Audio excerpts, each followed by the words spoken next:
Today, I think will be a little bit, on the one hand, some theoretical stuff, and maybe on the other, some historical discussion. I think, by way of introduction, anybody who's watching who hasn't read, or even if you could listen to it on audiobook, um, The State and Revolution, the text by Lenin, which is it's very short and it's very much a cornerstone of some of the analysis of, a Marxist Leninist perspective on the role of the state, the question of bureaucracy. I mean that might seem to some people that it doesn't directly relate. I mean, the state is over here and the market is over here, especially if looking at it from like a liberal perspective, or that's what you were taught. The state should, at its best, just not have anything to do with the market. Do you remember when you first read The State and Revolution? I do. Yeah, I think I was 18 years old, and it was, a real.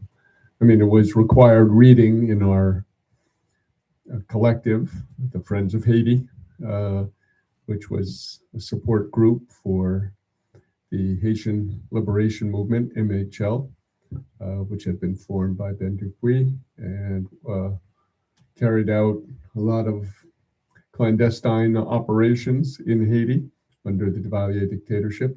But yeah, State and Revolution was, I could say that, and Imperialism, the highest stage of capitalism, were the two required reading books we had to read, and I probably should go back and even revisit it. Yeah, but you were raising that with respect to what?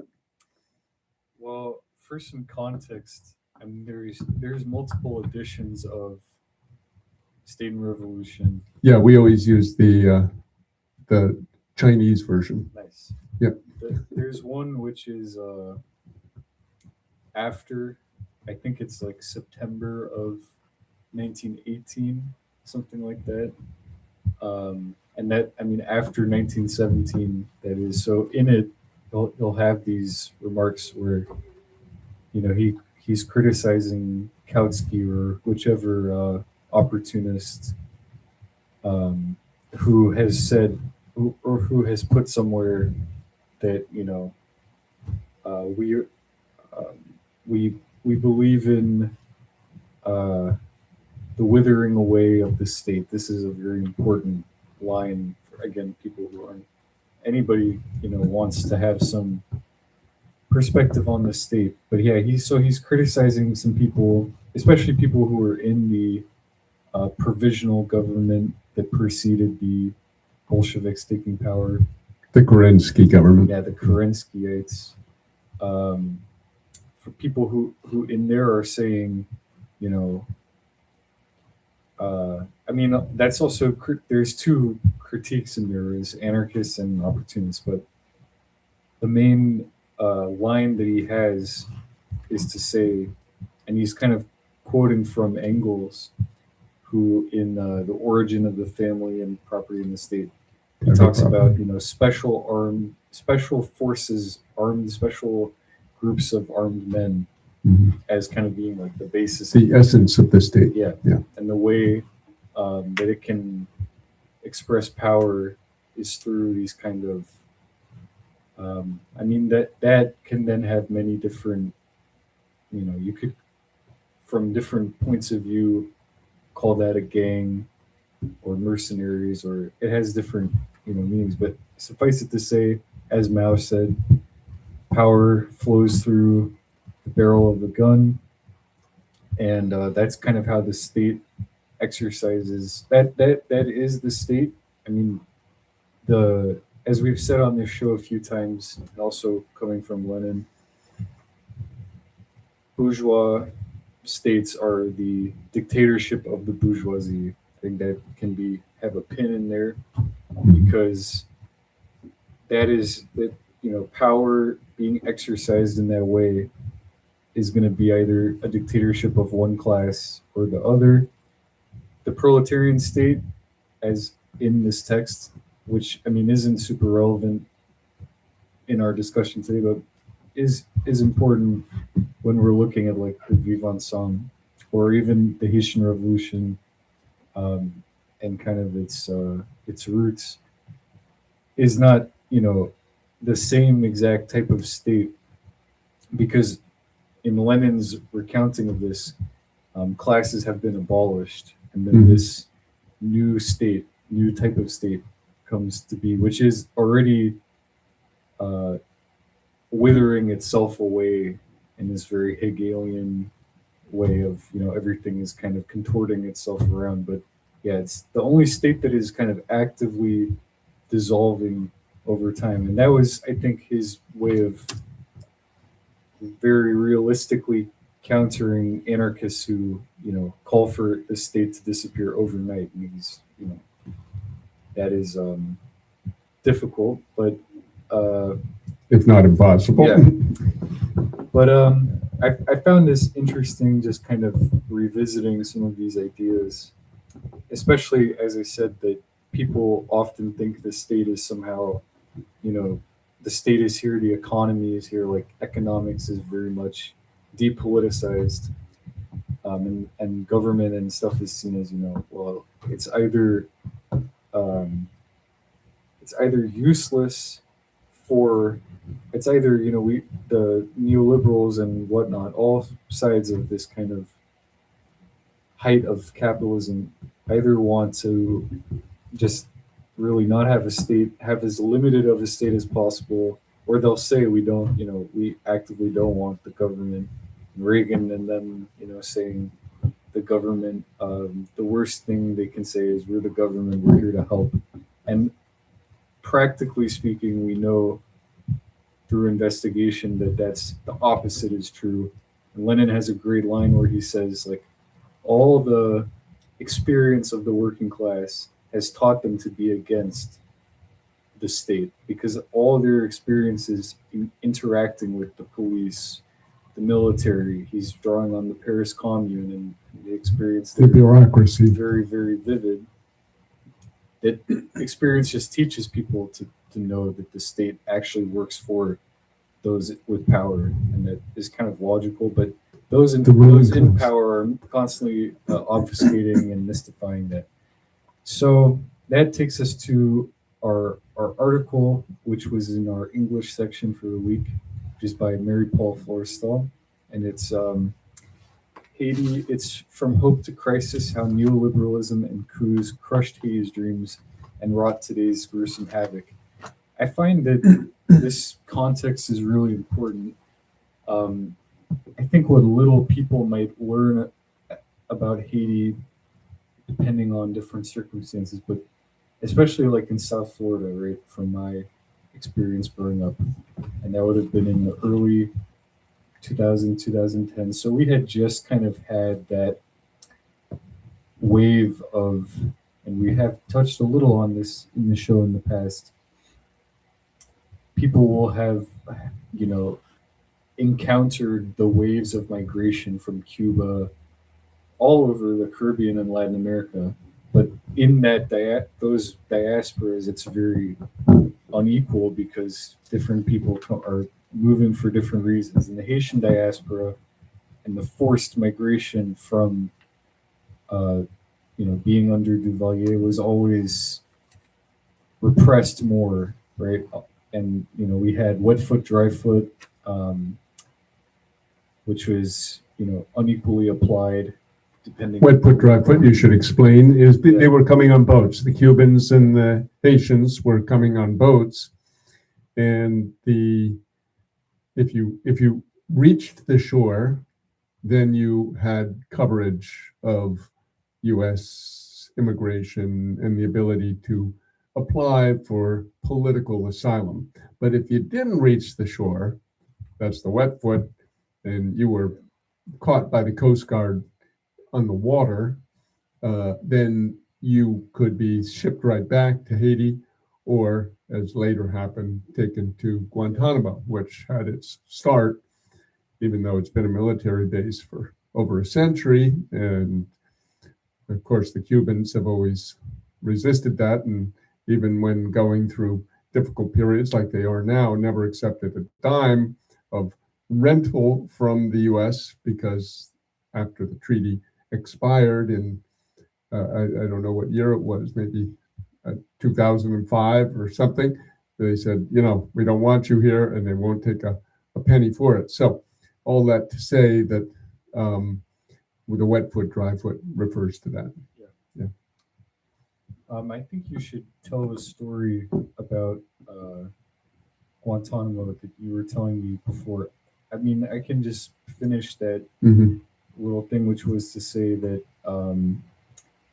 any of what we're going to talk about neoliberalism and the 90s, there's plenty of other resources to look at about Elio Gonzalez and the Clinton era stuff that is very relevant to neoliberalism. I'm saying that in scare quotes because I think a big source of debate can be how much is the bourgeois state actively withering away or dissolving, as opposed to what Lenin said, which is the proletarian state is the only real state that can sufficiently find ways to displace its own utility.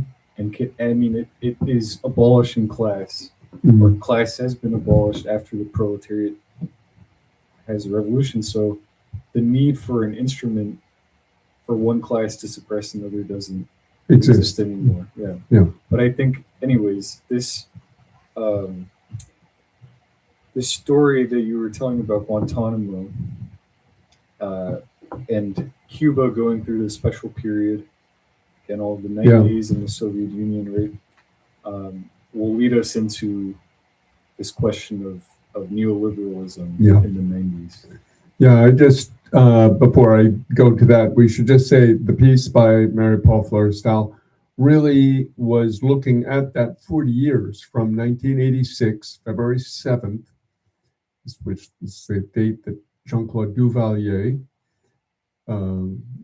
president for life of Haiti, that he inherited from his father, Francois Duvalier, along with his wife, Michelle Bennett Duvalier, were flown out on a U.S. Cargo plane, C-140, or I believe it's the number, largest plane, in which they took his cars and her fur collections and lots of stuff. Their whole household was shipped to a golden exile on the Côte d'Azur, the Gold Coast of France, even though they tore through the money and ended up almost penniless. But the point being that that was a period of great hope and great,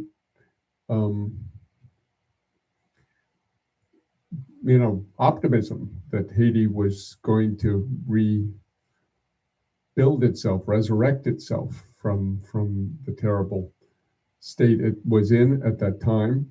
And indeed, it did begin to do so. After 5 years, it elected Jean-Bertrand Aristide at its first free popular election.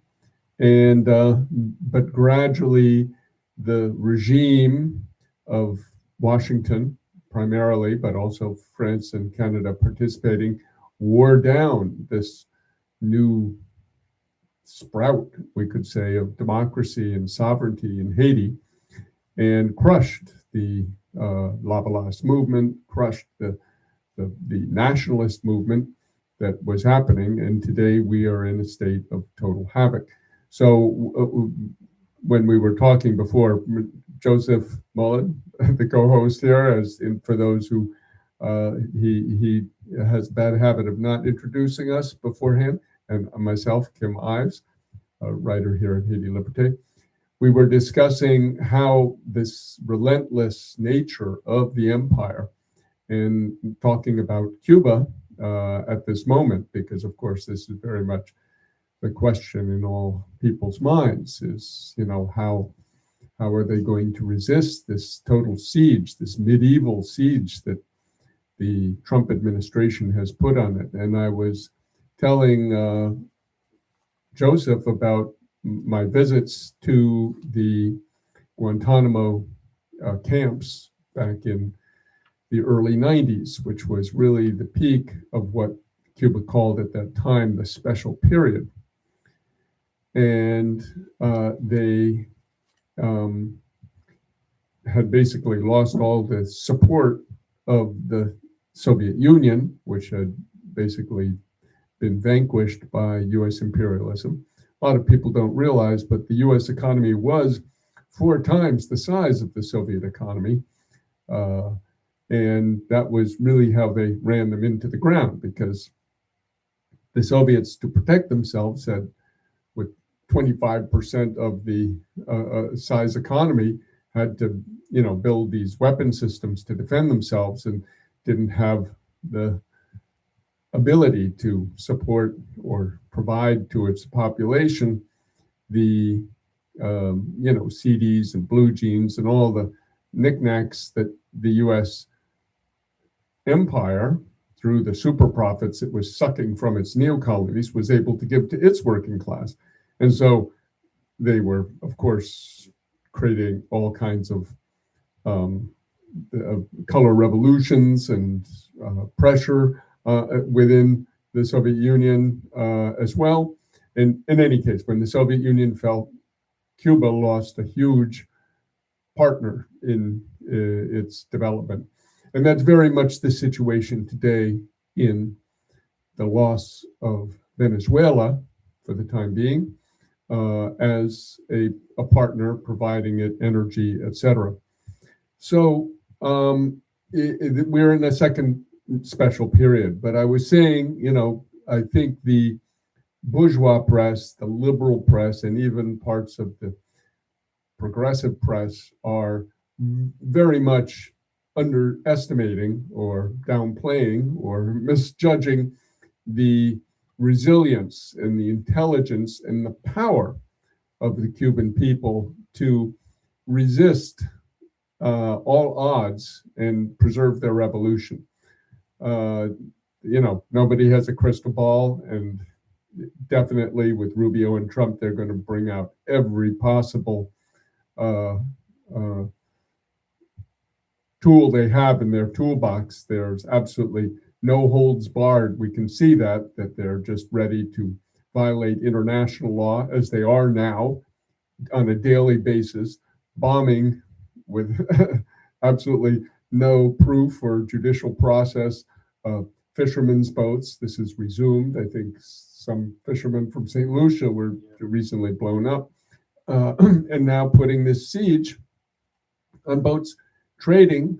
This is completely illegal, international law speaking. And so the Cubans are in a real bind. But so the anecdote I was giving him was in Guantanamo, where we were visiting Haitian refugees in a camp called Camp Bulkley, which is where basically all the refugees who had AIDS, or SIDA, as they called it in Creole, who were HIV positive, were kept in a segregated little camp, which was a little hellhole,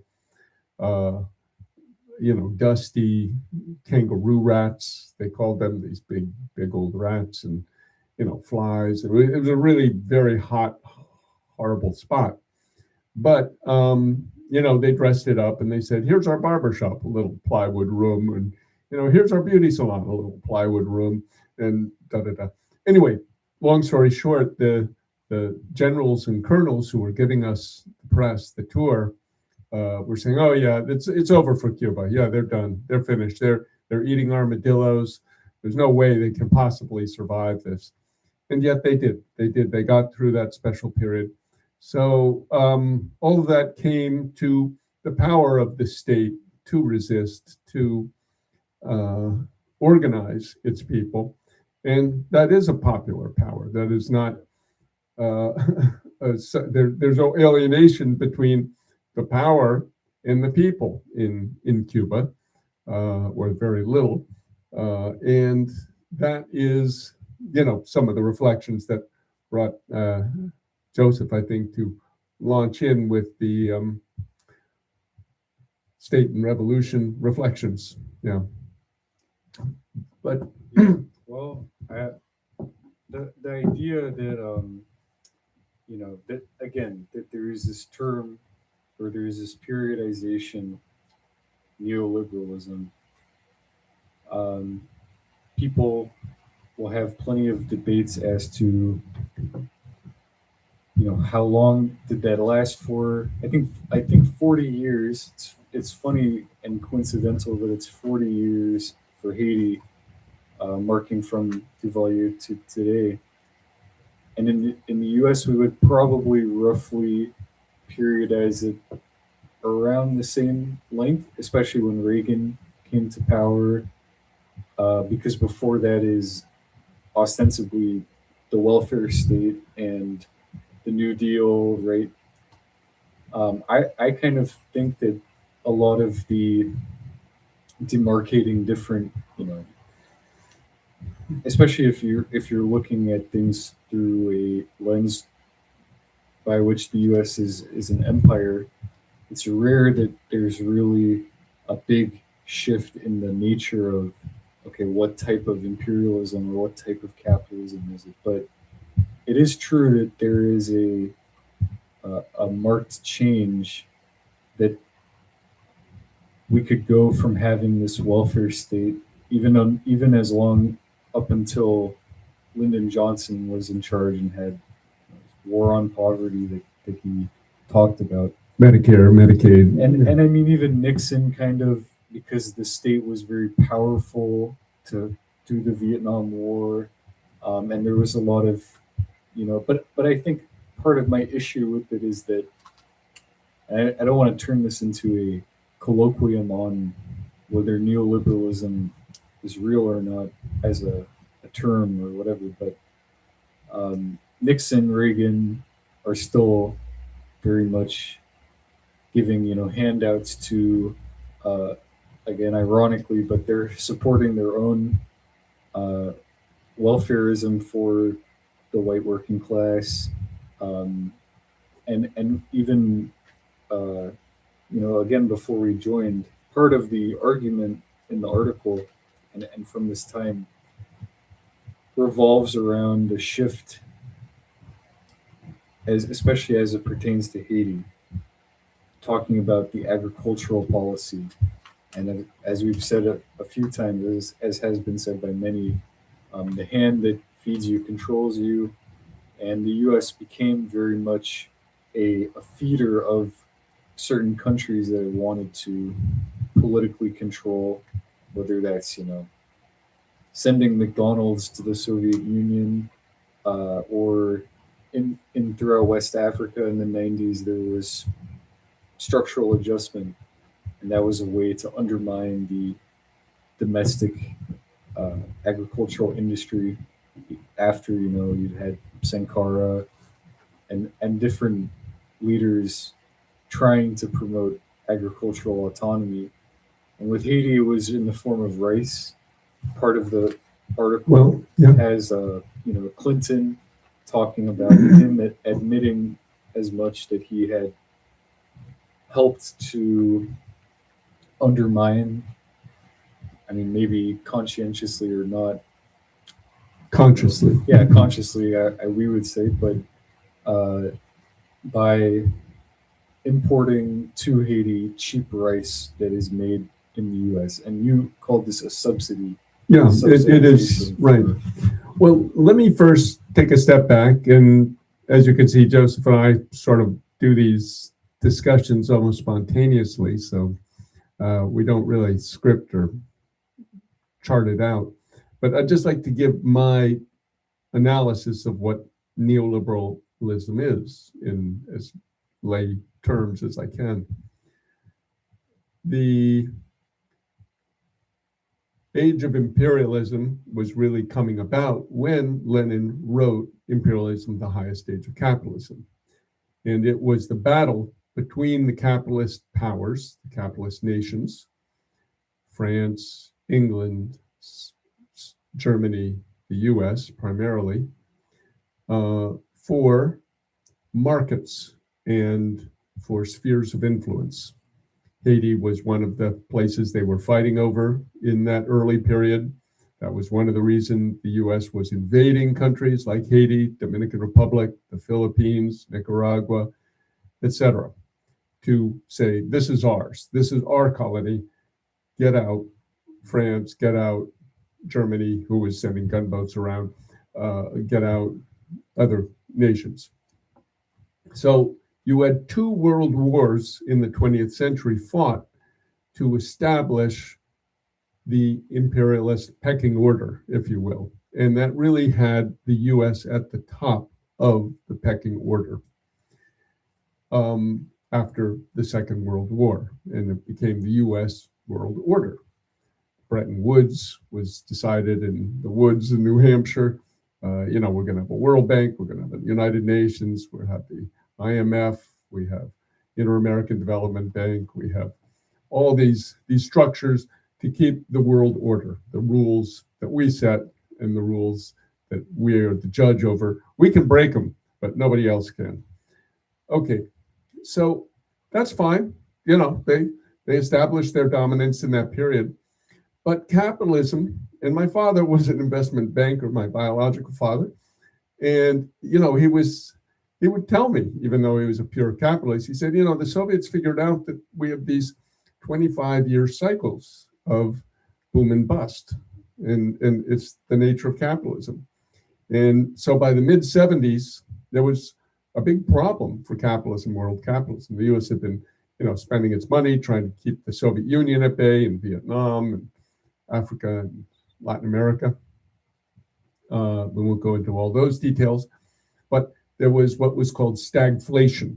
It was a little bit like what we're seeing today, where you had inflation plus an economy which was, falling into stagnation in the job market too, where usually those things are inverse. When you have inflation, you have a lot of people employed, and when you don't have people employed, so that was where the architects of world capitalism sat down and they said, we can't start fighting these wars again, for spheres of influence and eating each other's lunch. The French, the English, the Germans and Japanese, to some extent, were given their corners to, do their thing. So we're trying to keep stability in it. But, one area we could eat is the public area, because a quarter of the world's institutions, corporations are public utilities, public telephone companies, public this, public that. And that's where privatization came in. And that's also where we started to say, okay, you have to have austerity, you're going to have to cut down, you've got to stop investing. Now, all of these had been set up in that period, to some extent, in competition with the Soviet Union, which was saying, we're going to do a command, we're going to set up public utilities, we're going to make these things so the state subsidizes them. And we had that in the States as well. We're even going to tax some of the capitalists. So it was a way to preserve the system, because the Great Depression, we were coming out of the Great Depression and the world wars, and capitalism was still fragile, getting its footing. But it thought, okay, we got through all that, and now we're going to grow again. So they started to eat all the things they had built, all this foundation, which was to preserve. And to some extent, the welfare state that you mentioned wasn't just for the white working class, it was for the black and any working class that was here in the States. It was to basically buy them off, make them side with the bourgeoisie, which, even though they might not understand all the mechanics, they did. And you would have, during the Vietnam War, for example, hard hats on Wall Street going and beating up hippies who were saying, no war in Vietnam. And they say, what are you talking about? Bang, bang, bang, hit them on the head. So here was a case of the working class, which should have been siding with the Vietnamese, siding instead with the imperialists. So you had this dynamic of gradual disintegration of the welfare or safety net, we could call it, through what Joseph came to learn. Actually, I learned from him when he first came here. I began with an outfit called LSM, Liberation Support Movement. Rick Sterling, if you're watching, you were also a part of it, a leader of it, my boss for a while, or my leader for a while. And its essence was the national liberation struggles are the leading edge of world revolution. And we need to give all support to them. So those national liberation struggles were one of the drivers of this gradual decline that Marco Rubio, we talked about Marco Rubio's speech last week, of the US empire as it's going down. And so this began back then.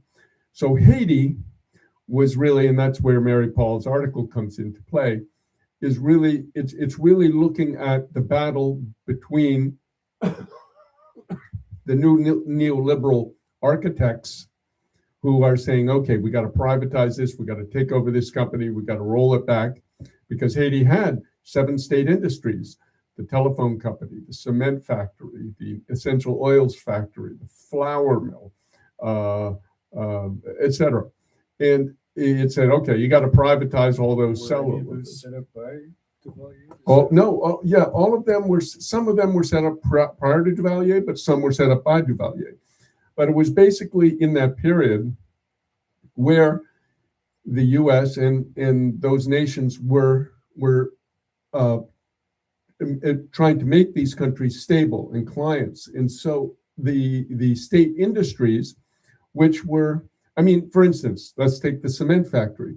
Haiti is made of limestone. Most of the country is limestone. The Ciment d'Haïti, cement of Haiti, was the biggest cement plant in the Caribbean. It was very successful, very profitable. They could sell cement everywhere. And they closed this. And you know who was part of the people who bought it? Henry Kissinger was on the board of, but they bought it and they immediately closed it. Now they started importing cement from Venezuela. That was Venezuela prior to Chavez. It's interesting. Sorry to interrupt, but it's fascinating that I have never really heard Kissinger in the context of being an investor. Yeah, so yeah. This is one of the. Well, he was the right hand to Rockefeller. You know, he married Rockefeller's secretary, Nancy Kissinger. I think that goes to show some of the misconceptions of the nature of, you know, what role does the state play, and if all you have, if you're being force fed Adam Smith and laissez-faire, and you come to you know, believe in that stuff to some extent, as is kind of being reiterated in the period of the shock doctrine, as it's been called, and Kissinger does play a role in that stuff, especially, you know, a great example of that is in Chile.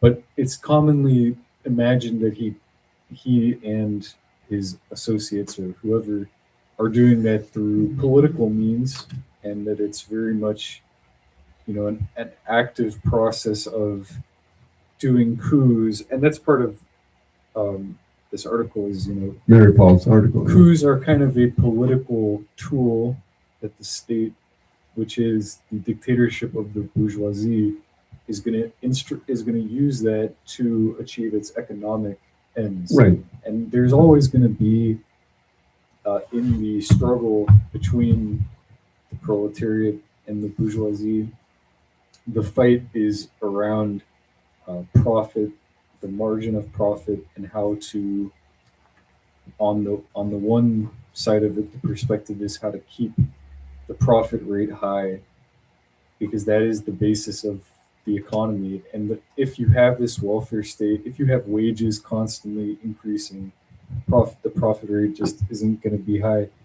There were political reasons, though, to make, you know, to ensure that workers could basically reinvest in the economy and buy the things that are being produced. So they had to have some degree of wages. But so the tension there to ensure that it is a um, it is still favorable always to the ruling class, but the fight and it unfortunately ends up, as you were saying, the context of the workers, basically kind of being perceived to be fighting for a share of a slice of the pie rather than the whole pie, or just getting rid of. Yeah. I don't know how far to take this pie analogy, but getting Well, rid that's of the that's where we are. We're at the point. sliver and, Yeah.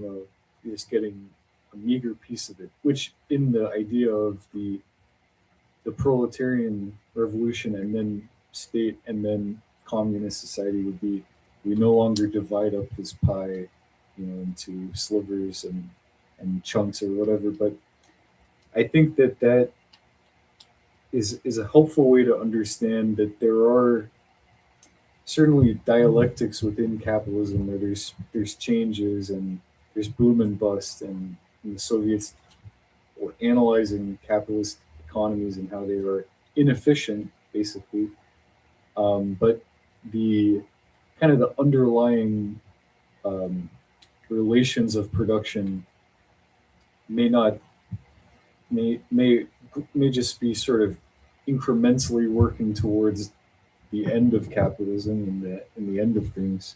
So I think what this article, and I don't want to retread ground we may have covered on the show before, especially to try and introduce some of the Lenin stuff and Marx stuff, which viewers may not know some of that angle of analysis. But we've talked plenty about Aristide's rise to power, in itself being kind of weirdly coming about at the same moment that the Soviets are collapsing. But that happened too with Nelson Mandela uh, and Well, Pinochet. no, it was really the Haitians Yeah. which were coming right at that time, because that was 1990. That was the year of the Soviet collapse, Yeah, and and the special period. and so it was a very dark period. And the Sandinistas had just been given the knife by the U.S., even though they came back, or Daniel Ortega did at least, and set up Pinochet ended up in 1992. Yes. So they were, as Marie-Paule points out, they were getting rid. They said, we have to get rid of all these tin horn dictators, of all these strongmen, Codillo, military juntas, etc. Because one, they create too many Che Guevaras. Two, they're very corrupt. They're sending money to Swiss bank accounts. They don't invest in the roads we need to go to our factories, blah, blah, blah. And so they said, we got to get them out. And we do, as Edward Herman and Blodfeld wrote in their book, Demonstration Elections, we do these elections the same way we do them here in the US. The candidate with the most money wins. And, we just put in our candidates, a banker or some IMF official or whatever as the president, and he runs the place for us. And if he gets in trouble, we don't use the army anymore. We send them back to the caserns, back to the barracks. Instead, we use the international peacekeeping force. And that's where Haiti, again, as always, was the test case. The first time they really used the international peacekeeping force to crush a nationalist uprising was in the case of Haiti. And that's what happened in 1990. Jean-Bertrand Aristide was elected, came to power on February 7th, 1991, and declared Haiti's second independence. We're going to be independent and, have our own economy. And there was a reverse migration from the US. Thousands of Haitians sold their businesses, picked up their things, and they moved back to Haiti.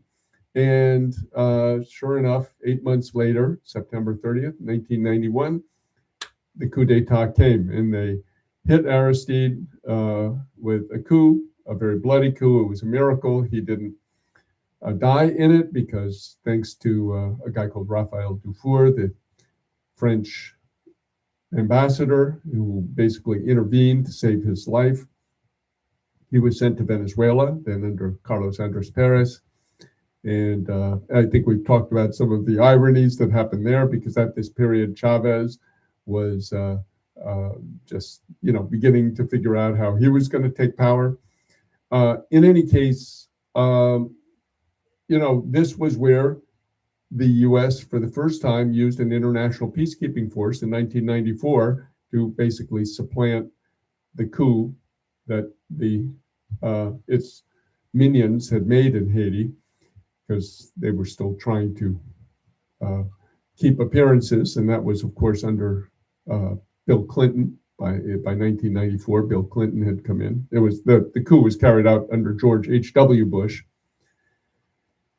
And all of this to say that essentially the last 40 years of Haitian history have been the U.S. finding one way or another to crush this Haitian nationalist uprising that began with the overthrow of Jean-Claude Duvalier.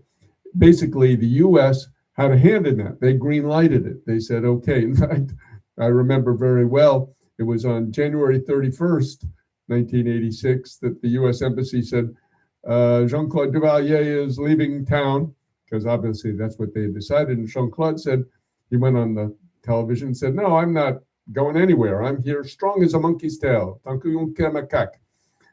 And he stayed for a week, but eventually they got him out. Somebody said, listen, you got to go, guy. So they thought it would be easy to get in their candidate, a guy called Marc Bazin, a World Bank economist who they tried to bring into Jean-Claude's regime and reform Jean-Claude. That was impossible. Marc Bazin got fired. And they thought it would be easy to put him in as president. But instead, the people, it was a lot like the original Haitian Revolution, Joseph, where, the French in their revolution came with liberté, égalité, fraternité.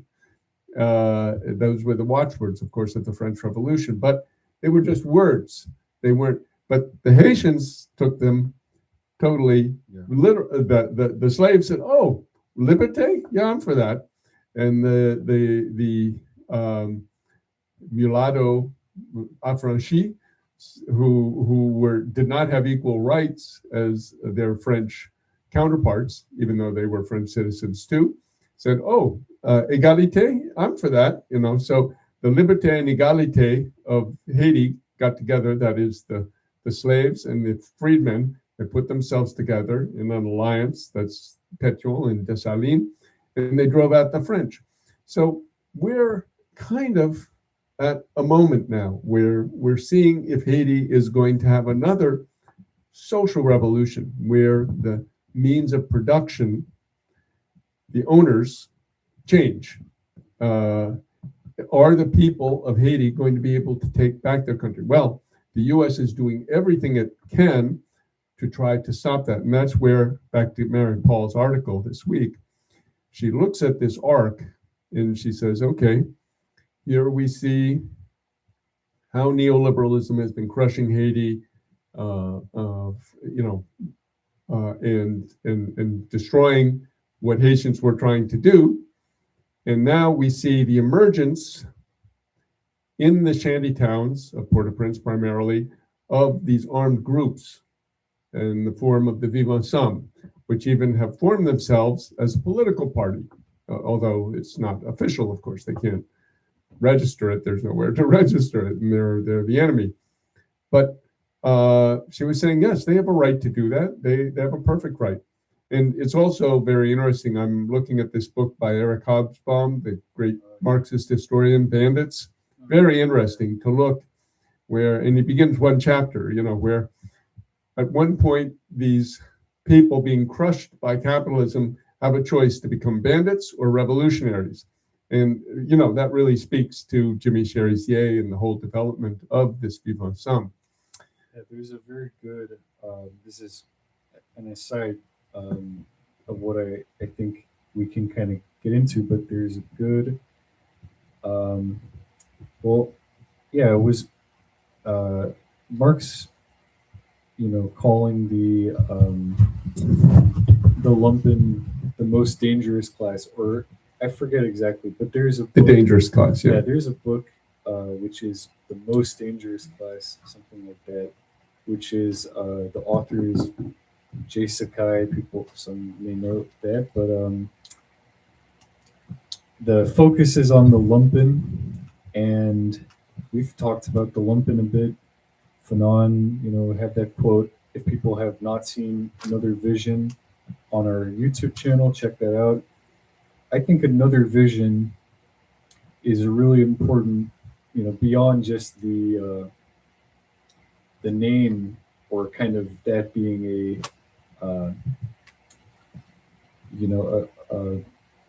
a metaphor for something, or a slogan or whatever, is actually a sort of program of action and policy, in a way very similar to how you had the Black Panther Party in the U.S. in the '60s and '70s, creating free food programs for children, and education programs and technical training and stuff, as kind of a counter state. And that's familiar to a lot of the left wing.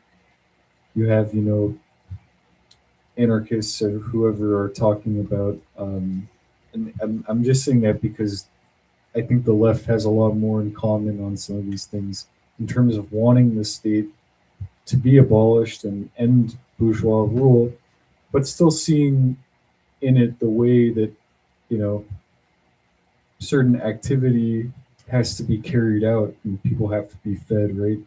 The Black Panthers created hospitals, they created free healthcare clinics, two of which are still active in Portland and Seattle, I want to say, in the Pacific Northwest, right? And we should also mention in passing, with the passing of Jesse Jackson this last week, the Rainbow Coalition was originally a Black Panther project. For sure. That was Fred Hampton, who was the first to say, listen, this isn't a black issue, this is a class issue. And we have to get the Latinos and the whites and that being said, I think that is one of the ways that in the U.S., for example,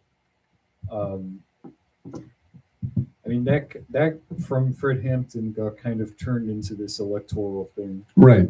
Well, it was co-opted. Yeah, it was. But even the free food programs and stuff. As we were talking about, you were having the welfare state, and war on poverty stuff, New Deal, all that kind of thing. And it was important to try to differentiate that whatever the bourgeois state was doing from the initiatives of this alternative state, or the exact way of phrasing it, kind of the the counter state, or the, how do they put it,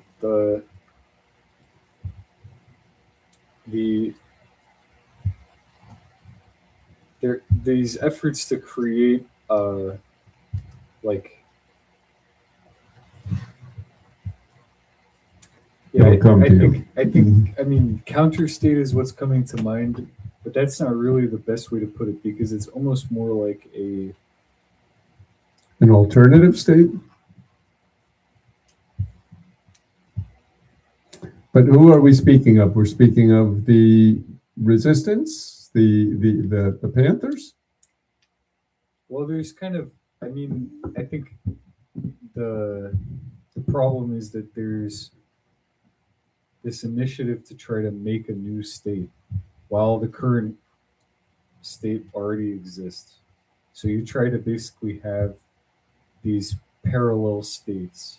Well, yeah, and I think that initiative is important. It's one of the means through which resistance gets kind of organized around some activity doing stuff. But what Lenin is talking about is not really like, let's make our own police force that is the parallel, right? No, and does its well. I think, and I don't know if we've talked about that on this show. Gruesome is kind of doing that a little bit by having they have checkpoints and stuff, and that is a way to set up an alternative state. But It's a very primitive form of state, yeah. Well, to me, there is a current in the left. I mean, the left has lots of different divides. Of course, there's the Leninists who say you have to take state power and then turn that power to the proletariat and have a dictatorship of the proletariat. And then you have the Social Democrats who say, well, you can go sort of gradually and gradually, bring it in bit by bit, incrementally. But there is one which I wasn't quite aware of until a few years ago, which is a sort of the MST, the Movement Sans Tierras, the Chiapas current, which is another world is possible. And we're going to create, it really goes back to a guy in the 19th century in England called Robert Owen, who said, we're not going to try to seize state power. We're just going to create a little Shangri-La over here. And it's going to have, it's going to be such a utopia that everybody's going to see it's a better way, and they'll leave the other one. And of course, it never worked. All these, and this has been reproduced many times in history, where people tried to set up something as a sort of a rival to the capitalist system, but they eventually are either crushed or come apart and die. I think that the Chiapas, right? Mm-hmm. The Zapatista idea and the stuff that, because we're basically talking about sort of different trends of anarchism to some extent, and there's the Kurdish movement as well as a similar, the Öcalan stuff. I don't know about them. Yeah, it's the same. The Kurds have organized or the PKK, organizing this around the ideas of a guy who is writing as an anarchist from prison, Öcalan, and the same principle, which is we can make that's kind of what I was getting at, which is this idea of making a parallel state.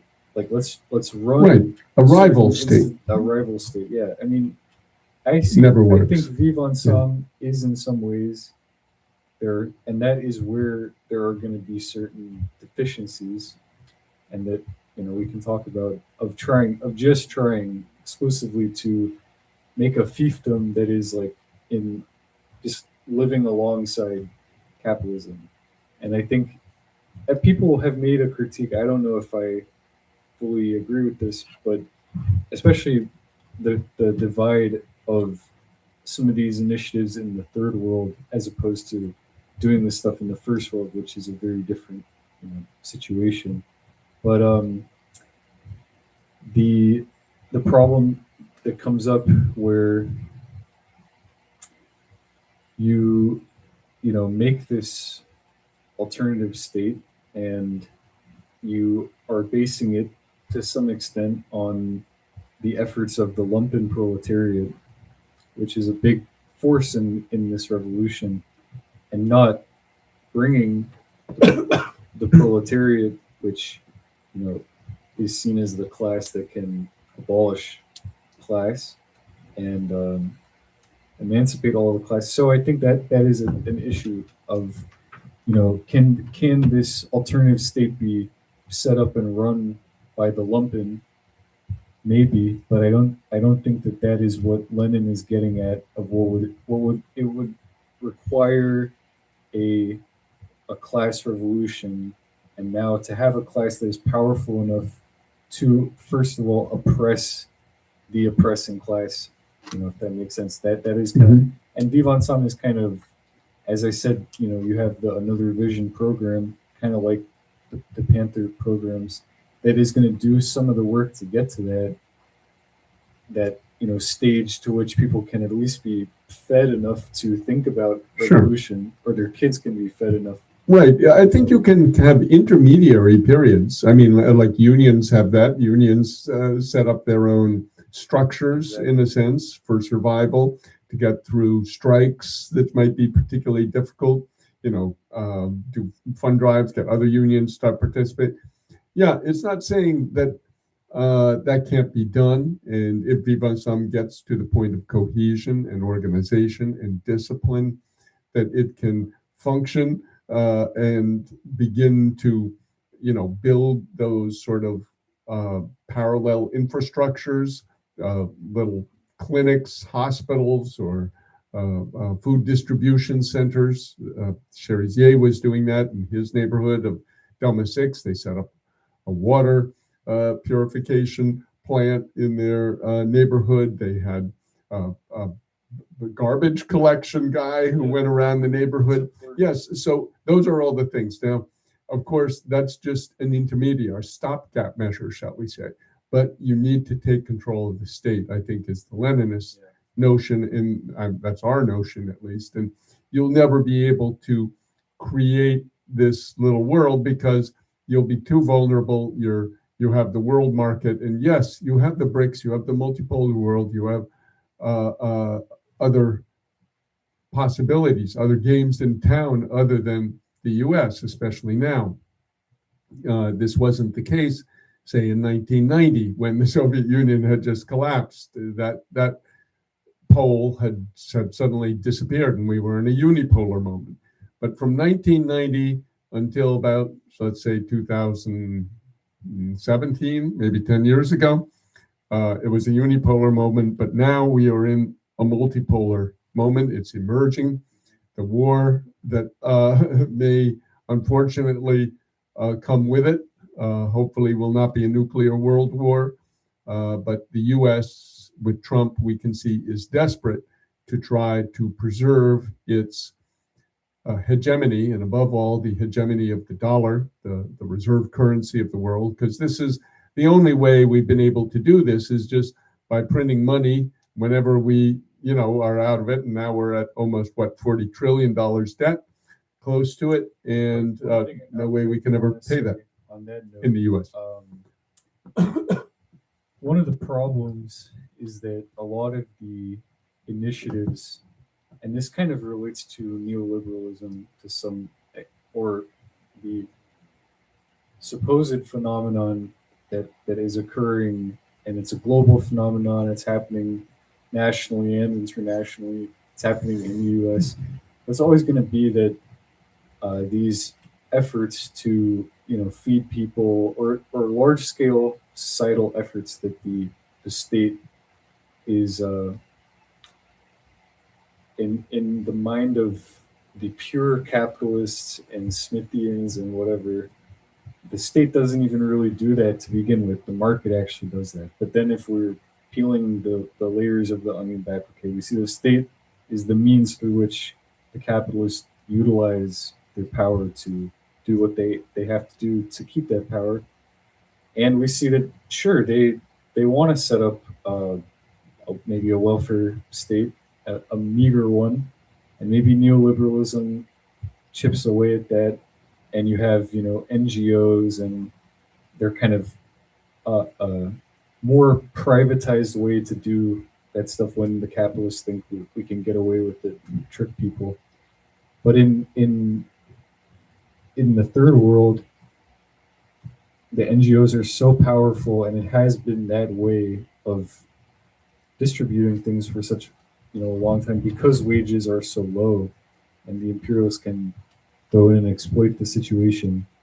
That when you have these efforts to do alternative stuff like Vivre Ensemble, first of all, if you don't have a means of funding that is from maybe another state, and Cuba, as we were talking about, experienced that with the Soviets folding or being folded, that if you don't have that, then for a grassroots movement on the ground in the third world, they're relying on NGOs to come in and give grants and charitable acts and stuff like that, which ends up being its own form of imperialism. So that's kind of the question. I think that the lumpen steps in that situation because they're sort of strong enough to resist the societal, the compulsions towards capitalism, that they, can find ways to, like, Vive Ensemble has found their ways of funding these projects by illegal means. But that, I guess, if I'm kind of nitpicking from afar, maybe, but I think in the Lenin perception of these things, or falling from that, the proletariat is the power that comes in and says we need to conquer the state power. We're not going to just beg. We're not just going to either beg and then, you know, I mean, Stalin was a bank robber, sure. That helped kick off the Bolsheviks in many ways, but there were a lot of players outside of the more lumpen aspects that kind of came in, and unions ended up being a part of that, even if syndicalism is not, again, what is the main power there, and unions can play reactionary roles in some circumstances. But I think the unity of these forces, led by the Proletarian Party, ends up being what conquers state power and isn't just kind of living on the margins around the capitalist. Yeah, sure. Well, yeah, that's to some extent the key question, the role of ideology in the revolution, because yes, these groups, this coalition of groups, they have different ideological levels. Their leaders, the ideological level of Jimmy Barbecue Cherizier is very different, I would say, than the ideological level of Joseph Wilson, L'Amour Saint-Just. They are in an alliance, but they may not, and I don't know, I've never spoken or interviewed, or I don't really know the outlook of Joseph Wilson and the background, education, inclination of him. But there was a video that went out just a couple of days ago of him emptying sacks of money onto the floor. I don't know if it was a sort of a, show off to see, how strong I am. I'm not afraid of you, or, what it was. But the point being that if you don't have the ideological framework and ethics and code and morals and understanding, which say the Red Army of China had under Mao Zedong and the Chinese Communist Party, it's going to be very difficult to forge your force into a sharp-edged instrument that can carry out the necessary needs. Now, right now, it is, as I think we were saying earlier, in the early inchoate forms. These are different bands, a little bit like the Haitian Revolution originally. It was different bands, which finally came under the leadership of first Toussaint Louverture and then Jean-Jacques Dessalines. Or if we look at the 1915 resistance to the U.S. Marine intervention, Charlemagne Perrault had to get together a bunch of disparate bands of cacos, as they were called, to put them into a fighting force, which did give the Marines their first real fight before Sandino, before a number of other anti-American resistance movements. So all of that to say, we're at that stage. Who is going to win? How is it going to happen? Will they crush it? Will they co-opt it? Will it, these are all the big questions of the day. But the long story short, they have a right to try to build what they're going to build. And that was one of the points that Marie-Paule Florestal made in her piece, From Hope to Crisis, was that they have their right to form their coalition, to form a party with it, and they have a right to a seat at the table. Because right now, the state has been taken over completely by one group of the Haitian bourgeoisie, the Makaya group, headed by Alex Didier Fils-Aimé. They are running the show. They are totally in lockstep with Marco Rubio and Donald Trump, and they're going to bring in Eric Prince, this total criminal monster, who brought us Fallujah, who inspired the IDF, probably had a role in the destruction of Gaza. And they are now doing that in Haiti today. They are destroying neighborhoods, emptying them out. Well over half, apparently, of many of the downtown neighborhoods of Port-au-Prince. Anybody who's been to Port-au-Prince knows how densely packed these were. La Saline, Bel Air, Elise Saint-Martin, Cité Soleil, Lower Delma. These were working class, poor, lumpen proletariat neighborhoods, which have been brought to, under total assault. Drones, death squads coming in, machine gunning people, shooting them in the street, bulldozing houses. It is a nightmare going on, and it's not being reported anywhere. And she points to that and says, this type of approach will never resolve your problem, because you're just creating more revolutionaries, more anger, more resentment, and more people who are going to join the resistance. You're not going to crush it, especially not in Haiti. Yeah. I think I just want my very last thing to put out there for today, for this week, and by way of concluding the discussion, there's a quote in State and Revolution as well, which is really good on this, where he says, like, it's very almost, sci-fi, and sort of it's utopian in a different way than we've talked about this utopianism. But he says, one day when we have had this withering away of the state, and then we have communism, we've gotten there, whatnot, we'll have a museum, and the tools of the state, or the state itself as a tool, will be put in this museum, and people will walk through the museum and they'll look at this funny thing called the state that humans came up with, and they'll look on it as just as archaic as other primitive tools, bronze and whatever, right? That you'll no longer have even down to specific instruments that we can look at. And our cover article as well on our front page for the paper this week was also about the weapons that are going in, and the armored cars, armored cars, right? These mercenaries, Vectis, all this stuff. Yeah, that stuff is part of a state, even if sometimes there's obfuscation around, are these paramilitary guys, are they private or public, and that kind of differentiation. But I think likewise, some of the tools that are needed to bring about the destruction of bourgeois class rule are just as much going to be obsolete at a certain point in the future, whether it's some of the tactics that are required of the lumpen and the vivre ensemble. So I think that until you kind of reach that point, though, it's kind of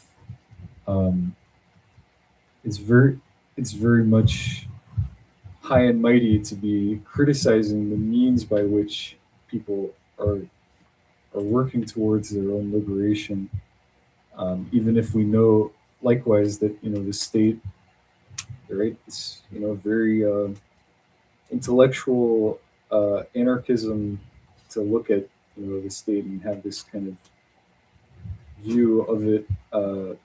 And again, as Lenin said, the working class is the most aware of that, and I find that point that he makes about them being accustomed to the the reprisals and the humiliations of the state on a daily basis, that they're aware of that more so than intellectual anarchists and professors and whatever theorizing about the state. And what it looks like and how to get out of it. And so, um, yeah, Well, I think in all these cases, we always have to not lose the forest for the trees, as they say. And yes, you have multiple repressive forces trying to stop what essentially is a popular uprising, a revolution. And this is the private mercenaries of Vectis Global, of Eric Prince. This is the gang suppression force, which is this multinational supposed force headed by the Kenyans, with some Salvadorians, Guatemalans, few Belize and Jamaicans thrown in. You have the PNH, the Haitian National Police, which is hiring its own mercenaries. These are policemen who have been kicked off the force, who have been rehired. It's cited in Marie-Paule Florestal's article, Jimmy Cherizier, explaining that they've taken a lot of guys who were kicked off the police force for being involved in kidnapping and robbery and all kinds of other crimes. And they're basically giving them weapons and saying, prove yourself and we'll let you back into the force. And what are they doing? They're carrying out a kidnapping spree in Upper Delma. They kidnapped 34 people from a soga bank last week. And then, of course, you have lurking in the background. You have the Haitian armed forces too, what's called the FAD, Force Armée d'Haïti. But it's only about 1,500. They haven't been playing a huge role. But then you have lurking in the background, and this has to be kept in mind, the U.S. Marines, the 82nd Airborne, the 10th Mountain Division, whatever they would choose to send into Haiti to try to crush this rebellion. So that's their final card. If they play that, all bets are off. What's going to happen worldwide, etc. So it is fundamentally a struggle of the U.S. state working through its puppets. These are totally appointed people. They're not elected in any way. So there's really no Haitian state. So they have their de facto puppets in Haiti. So this is a struggle between Washington and the Haitian people. And the most organized part of it right now is this Vivre Ensemble group. And they have a right to form themselves into a party and to have a place at the table in any inter-Haitian discussion, dialogue, debate. That is being vetoed by the US state right now. They're saying, no, these people just have to be crushed and erased. And of course, in Vietnam, that didn't work. It didn't work in Afghanistan, didn't work in Iraq. It hasn't worked anywhere that the US has tried to do it over the past 80 years. It didn't work in Korea. So even though they bombed the capital of Korea completely into rubble, but you are not going to be able to win over people through bombing. Go watch the famous film about the Vietnam War, Hearts and Minds. Their attempt to win hearts and minds. They failed miserably.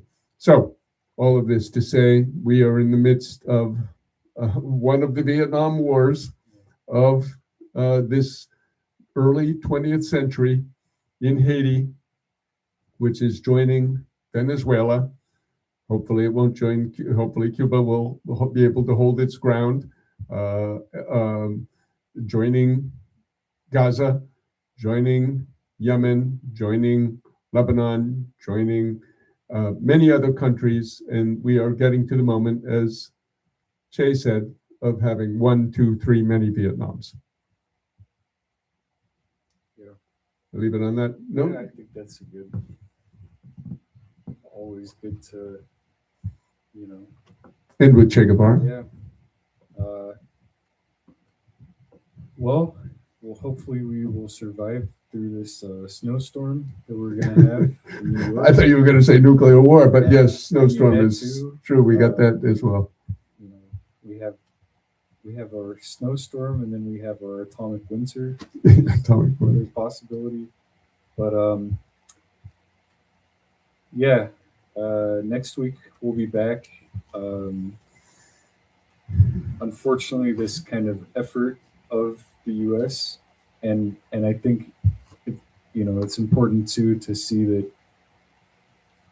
it's not that you know dialogue is not there's no room for it, or that there shouldn't be, as you put it, right? People have you have to organize somehow. So if you're going to organize, if the will of the people in this popular uprising is not being listened to and is being actively marginalized in favor of a small um, Clique of yeah, puppets. exactly, then there the way out of that has to be some dialogue has to start. So I think until that happens, there's just all this bloodshed. But at some point, they're gonna see that, yeah, it's just there's no way to win. There's no winning. I mean, and from our point of view, we're looking here in the U.S. and there's no benefit being accrued from just bombing people to smithereens. People might feel some material bump through the war economy, and but it's not in the long term. It's just leading to the war coming home, as has been said. So yeah, hopefully dialogue can happen and get started. And might look in this kind of way as some enlightened U.S. diplomats. Maybe they thought they were doing that with the CPT and Bringing in all the members of the negotiations in political class. Jamaica and Blinken, right? They thought that was kind of a you know uh, intra-political party dialogue and whatever Inclusive. forward, yeah, and that's not really what it looks like. No. So yeah, that's it for this week. People can read the article online on our website by Marie-Paule Florestal. Or get a copy of the paper. And two other things. One, again, our ex is doing its best to, I guess, shadow ban us. I wasn't really aware what that meant till it happened to us. But Haiti Liberté, if ever you click on any of the links that you will see on X, you'll get, this is an unsafe site. And it is only unsafe because it's politically unsafe. There's nothing spammy or malicious in terms of computing on it, but it is politically unsafe in terms of X censors. And despite numerous attempts to have them bring it down, they have not. And you can actually protest yourself to X and say, why can't my Haiti Liberté link be seen without going through this buffer?